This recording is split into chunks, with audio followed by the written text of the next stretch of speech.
When Lookout Frederick Fleet saw the iceberg, the sea was as flat as a mirror and the sky was filled with bright stars.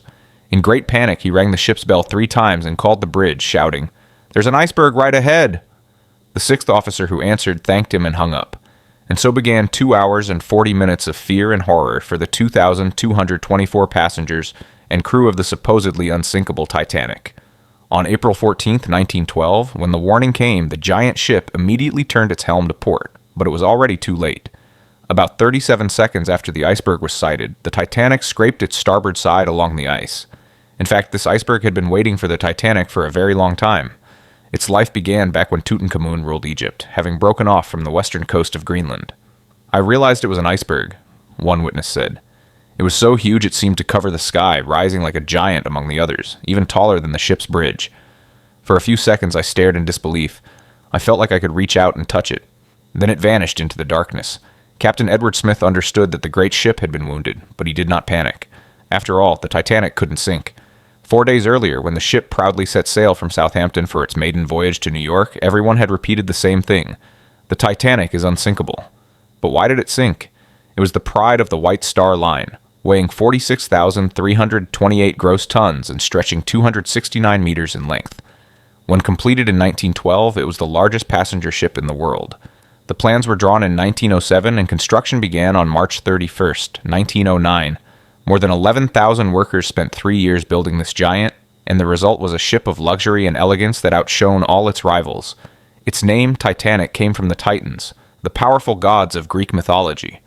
On April 10, 1912, the Titanic departed from England on its first voyage to New York. It wasn't just any ship crossing the Atlantic, it was the ship everyone dreamed of sailing on. The ship's 269-meter hull was divided into 14 watertight compartments, making it the safest vessel ever built. Its nested decks, drainage pumps, and modern electrical devices convinced everyone that the voyage would be safe. Unlike other ships of the time, whose lower sections filled instantly with water after a collision, Titanic's design was different, supposedly unsinkable. At the time of the impact, Titanic was traveling at 22 knots, full speed ahead.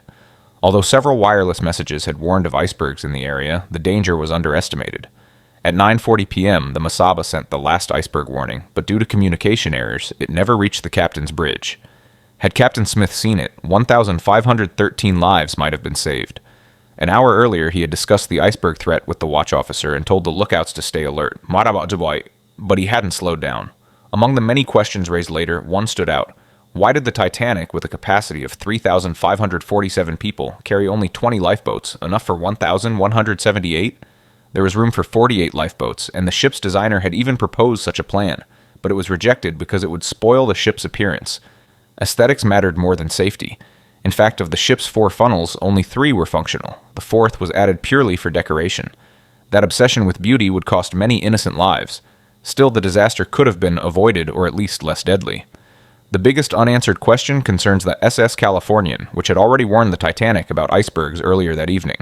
The Californian was only 8 miles away when the Titanic sank, yet never came to help.